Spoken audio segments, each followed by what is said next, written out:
स्वर्ग जिसा इस धरती पे मेरा हरियाणा से, स्वर्ग जिसा इस धरती पे मेरा हरियाणा से। सब ते प्यारा हो,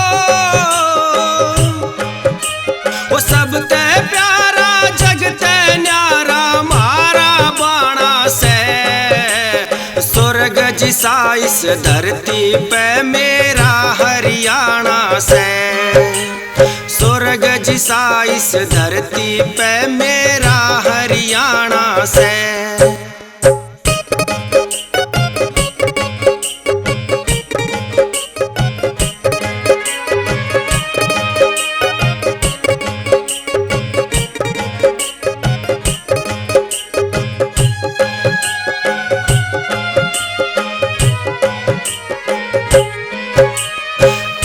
नवंबर सन 66 में नगरी अलग बसाई थी। इस भारत के नक्शे पे भैया तस्वीर बनाई थी।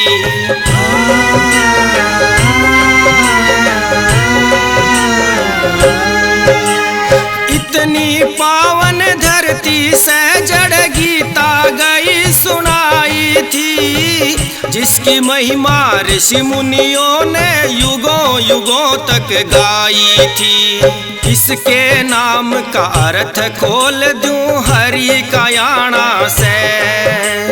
सब ते प्यारा हो, वो सब ते प्यारा जगते न्यारा मारा बाणा से। स्वर्ग जिसा इस धरती पे मेरा हरियाणा से, स्वर्ग जिसा इस धरती पे मेरा हरियाणा से।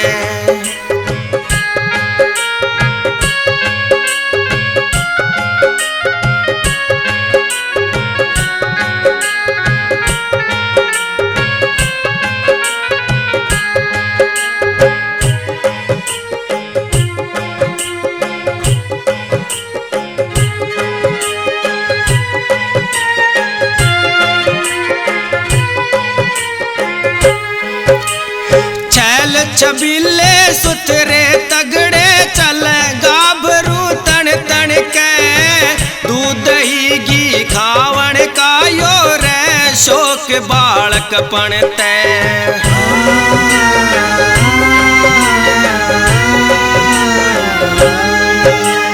आदर और सत्कार करे घर आए का सेवक बन के।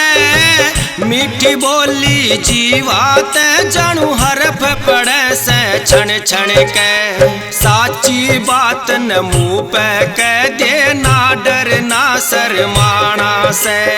सब ते प्यारा हो,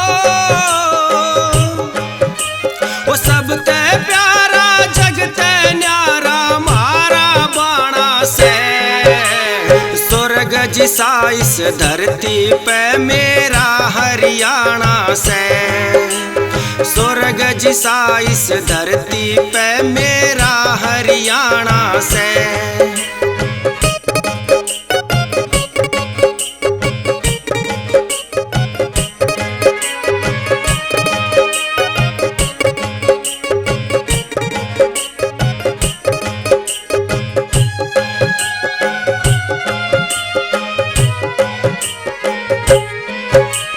मारे वीर जवाना के कैसे चाल अखबारा में, खेलनिया मारे बालका के फोटो छपे इस तारा में।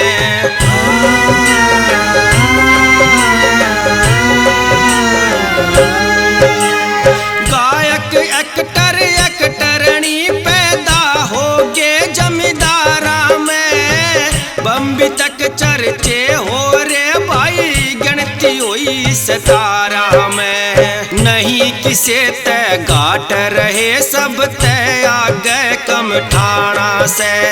सब ते प्यारा हो, वो सब ते प्यारा जगते न्यारा मारा बाणा जिसा इस धरती पे मेरा हरियाणा से, स्वर्ग जिसा इस धरती पे मेरा हरियाणा से।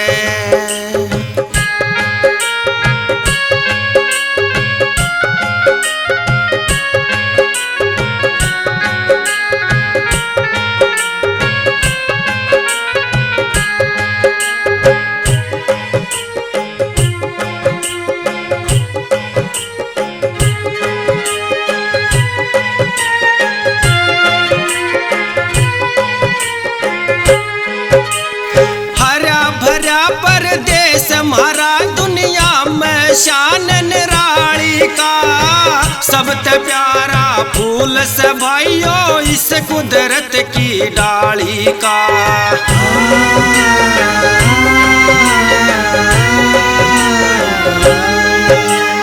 इस धरती पे जन्म मिला से शुक्र जगत के माली का, शान भला क्यों कर भूलूं मैं माता जामन आली का। गंगा राम भंडारी में राजेश बिजला तेरा शाना से, सबसे प्यारा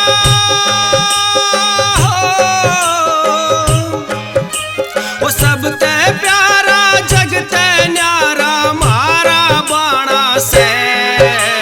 स्वर्ग जिसा इस धरती पे मेरा हरियाणा से, स्वर्ग जिसा इस धरती पे मेरा हरियाणा से, स्वर्ग जिसा इस धरती पे मेरा हरियाणा से, स्वर्ग जिसा इस धरती पे मेरा हरियाणा से।